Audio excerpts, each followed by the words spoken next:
திருவண்ணாமலை கிரிவல பாதையில் உள்ள இடுக்கு பிள்ளையார் கோவிலில் கல் தூண்களுக்கு இடையே சென்று சிக்கிய நபர் உடல் பருமன் காரணமாக உயிரிழந்த நிலையில் மீண்டும் ஒரு பெண் பக்தர் சிக்கிய சம்பவம் பெரும் பதற்றத்தை ஏற்படுத்தியது. பக்தர்களின் பாதுகாப்பு உறுதி செய்யப்படுமா? உலக புகழ்பெற்ற பஞ்சபூத தலங்களில் அக்னி தலமாக விளங்கும் திருவண்ணாமலை அண்ணாமலையார் கோயிலுக்கு பௌர்ணமி மற்றும் கார்த்திகை தீப திருவிழா நாட்களில் லட்சக்கணக்கான பக்தர்கள் வருகை தருகின்றனர். கோயிலில் சாமி தரிசனம் செய்த பிறகு 14 கிலோமீட்டர் தூரமுள்ள கிரிவல பாதையில் உள்ள அஷ்டலிங்கங்கள், ஆசிரமங்கள் மற்றும் சிறப்பு வாய்ந்த ஆலயங்களிலும் வழிபடுவது பக்தர்களின் வழக்கமாக உள்ளது.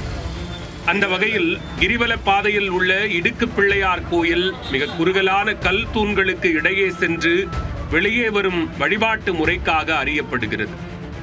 இந்த ஆலயத்திற்குள் சென்று வந்தால் மோட்சம் கிடைக்கும் என்ற நம்பிக்கையில் குறிப்பாக ஆந்திர மாநிலத்தைச் சேர்ந்த ஏராளமான பக்தர்கள் இந்த ஆலயத்திற்கு வருவதாக கூறப்படுகிறது. இந்நிலையில் ஆந்திர மாநிலம் ராஜமுந்திரியைச் சேர்ந்த 36 வயதான மணிக்குமார் நண்பர்களுடன் இடுக்கு பிள்ளையார் கோயிலுக்குள் நுழைந்து வெளியே வர முயன்ற போது உடல் பருமன் காரணமாக கல் தூண்களுக்கிடையே சிக்கிக் கொண்டார். மூச்சு திணறலால் அவதிப்பட்ட அவரை தீயணைப்பு துறையினர் மற்றும் பொதுமக்கள் மீட்டு மருத்துவமனைக்கு அனுப்பிய நிலையில் அவர் உயிரிழந்து விட்டதாக மருத்துவர்கள் தெரிவித்தனர். இந்த சம்பவத்தின் அதிர்ச்சி அடங்குவதற்குள் ஞாயிற்றுக்கிழமை என்பதால் ஆயிரக்கணக்கான பக்தர்கள் மீண்டும் இடுக்கு பிள்ளையார் கோயிலுக்கு வந்தனர்.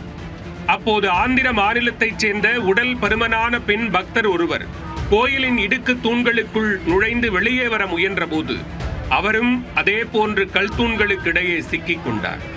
வெளியே வர முடியாமல் சில நிமிடங்கள் தவித்த அந்த பெண் பக்தரை அங்கிருந்த மற்ற பக்தர்கள் முன்புறத்தில் இருந்து கைகளை பிடித்து லாவகமாக இழுத்து பத்திரமாக மீட்டனர்.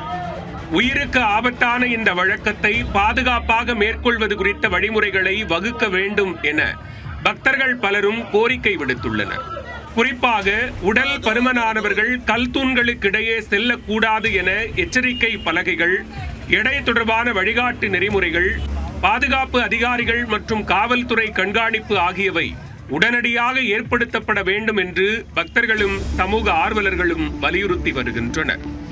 இந்து சமய அறநிலையத்துறை இந்த விவகாரத்தில் உடனடியாக தலையிட்டு பக்தர்களின் பாதுகாப்பை உறுதி செய்யும் வகையில் தேவையான நடைமுறைகளை அமல்படுத்த வேண்டும் என்பதே பொதுமக்களின் முக்கிய கோரிக்கையாக உள்ளது.